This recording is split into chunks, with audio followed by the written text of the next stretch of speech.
Maganda yung effort. Competitive. Competitive din sila. Kasi lilima lang sila, tinake advantage namin, kaya ginawa naming laro, mabilisan. Hindi rin namin pinagod sarili namin din. Kasi ayaw din namin na pagurin sila para may fair play ba? Bustos. Yan. So yan, makakapanayam natin ang ating makakapanayam nga natin dito ang ating defensive player of the game na si Bustos. Ayan, so Bustos, grabe yung game nyo. Muntikan pa kayong matalo kahit na sipin mo, no? Yung kalaban nyo ay 5 players lang sila pero binigyan nila kayo ng magandang game. Ano masasabi mo doon sa game na yon? Ano masasabi mo sa game nyo na yon? Ayan, ikaw muna, ikaw nagkakanong eh. Grabe, no? Muntik pa kayong matalo. Oo, grabe. Ano din sila, maganda yung effort. Competitive. Competitive din sila. So, anong nag-block sa inyo? Ano yung naging motivation sa inyo na maipanalo yung game nyo laban sa Friday Ballers? Kasi nakakaya naman kung magpapatalo kami sa 5, di ba? Parang mapupuli, parang gano'n. Tsaka gusto namin mag-number 1. Oh, yan, syempre. Yun namang ini-aim ng bawat team na sumasali. So, ikaw ba nawag?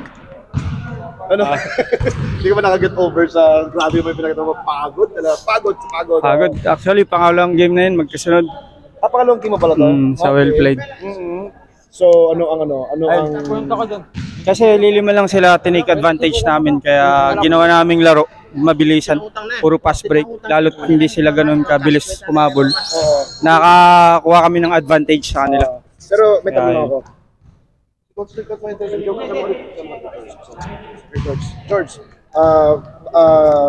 kahit dahil sa 5 lang sila at kayo ay siyempre mas marami kayo, bakit hindi nyo ginawang mag-man-to-man ng first, second, third? Hindi rin namin pinagod sarili namin din kasi ayaw din namin na pagurin sila para may fair play ba? Kasi 5 lang sila eh. So parang magiging disadvantage na kung pamakan pa namin laro lang. So parang papawis lang ba? So ayun nga, saka mapapansin nyo na ingat sila. Ingat din sila. Hindi nyo kudos sa Friday Ballers. Nabinigyan nyo na kayo ng magandang play. Laban, no? Oo, magandang play. So yun.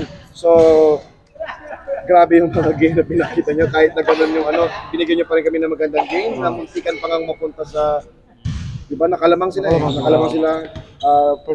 first half talagang yung first quarter talagang lamang sila, di ba? Hindi kayo nakakapuntos. Parang may adjustment na nangyari sa inyo. Ikaw naman, Marcelo, ano naman sabi mo sa game nyo? Kasi talagang hindi ka muna dito, George. Papasalamat sa mag-play. Hindi rin biro yung ginawa ng kalaban namin kasi naman. Lilima lang sila pero nagawa pa rin na lang lumamang. Ginawa pa rin namin yung part namin.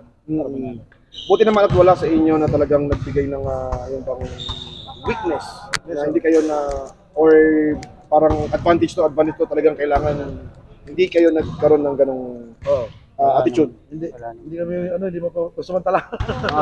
Ang ginawa lang namin advantage yung fast break lang. Which is yun yung sinabi mo, good thing na hindi nyo hindi nyo papagurin ang sarili.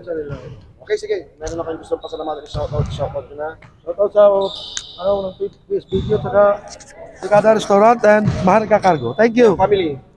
Sa pamilya ko mahal ko din sa labas. Ikaw naman, Marcelo, baka may naman gusto pasalamatan? Sa pamilya ko sa Pilipinas. Saan sa Pilipinas? Sa Samar, Samar and Batangas. Ayan po si Marcelo, ang ating Couple King of the Game. Congratulations. Of course, ang ating best defensive player of the game na si Bustos. Shoutout sa PSBQ sa magandang paliga. Congratulations. Thank you so much. Ikaw naman, Banawag. Shoutout sa PSBQ sa magandang paliga. Shoutout sa mga nag-sponsor sa PSBQ. At shoutout sa Shukran. Best player of the game. Shukran. Of course. Thank you so much. At best player, mayroon siyang ano nakuha nito? Meron ba siya sa Daily Drip? Daily Drip Cafe. So meron kang libreng Mayas. Sa Daily Drip. Ayan, congratulations again ang ating best player of the game na si Banawag. Thank you.